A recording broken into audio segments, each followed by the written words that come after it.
Selamat datang di channel Menjadi Lebih Baik. Apa kabar kalian? Saya harap semoga baik-baik saja. Di kesempatan kali ini, kita akan membahas tentang air. Ya, air bagaimana jika suatu hari yang paling berharga di dunia bukan lagi emas, bukan minyak, tapi air. Selama ini kita berpikir tanah adalah aset, tapi di balik itu ada sesuatu yang jauh lebih penting dan sering tidak terlihat, yaitu air. Dan sekarang diam-diam, investor besar mulai bergerak.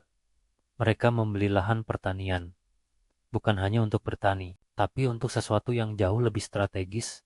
Dunia sedang berubah, populasi terus bertambah, perubahan, iklim mengganggu siklus air, krisis, air mulai terjadi di banyak wilayah. Air yang dulu dianggap gratis, sekarang menjadi sumber daya yang semakin langka. Dan disinilah pola mulai terlihat. Investor besar tidak hanya melihat apa yang bernilai hari ini, mereka melihat apa yang akan langka di masa depan. Perusahaan, ekuitas swasta adalah pemain besar di balik layar. Mereka tidak terlihat seperti perusahaan retail atau teknologi. Mereka jarang muncul di berita sehari-hari. Tapi mereka mengelola miliaran hingga triliunan dolar. Membeli aset jangka panjang, fokus pada keuntungan strategis, dan dalam beberapa tahun terakhir, mereka mulai masuk ke sektor pertanian dalam skala besar. Di permukaan, ini terlihat sederhana. Dunia butuh makanan. Pertanian adalah bisnis stabil.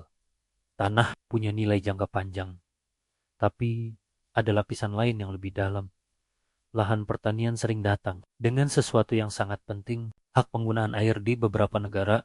Hak air bisa dipisahkan dari tanah, diperdagangkan, disewakan. Artinya, membeli lahan pertanian bukan hanya membeli tanah, tapi juga akses ke sumber air. Air berbeda dari aset lain. Kita bisa hidup tanpa emas, kita bisa hidup tanpa teknologi canggih, tapi kita tidak bisa hidup tanpa air. Dan karena itu, air menjadi aset yang unik, tidak bisa digantikan. Selalu dibutuhkan, nilainya meningkat saat langka. Investor cerdas memahami ini. Mereka tidak selalu mengejar tren. Mereka mengamankan kebutuhan dasar manusia, dan air adalah kebutuhan paling dasar. Jadi, apa yang sebenarnya terjadi? Bukan sekadar membeli pertanian, tapi mengamankan akses air jangka panjang, mengontrol sumber daya penting, berinvestasi pada krisis yang belum sepenuhnya terjadi. Dalam beberapa kasus, air bisa dijual ke industri, bisa digunakan untuk irigasi skala besar, bisa menjadi sumber pendapatan tersendiri. Ini bukan lagi sekadar pertanian. Ini tentang infrastruktur, sumber daya. Ini bukan berarti semua investor punya niat buruk. Dan ini bukan teori konspirasi.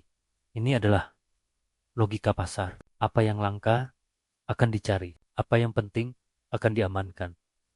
Pertanyaannya sekarang bukan hanya siapa yang punya uang, tapi siapa yang punya akses ke sumber daya penting di masa depan. Kekayaan mungkin tidak hanya diukur dari apa yang Anda miliki, tapi dari apa yang Anda bisa akses. Air selama ini kita anggap biasa, tapi mungkin justru itulah aset paling berharga yang kita abaikan. Jadi mulai saat ini, saatnya kita mulai melirik aset berharga ini.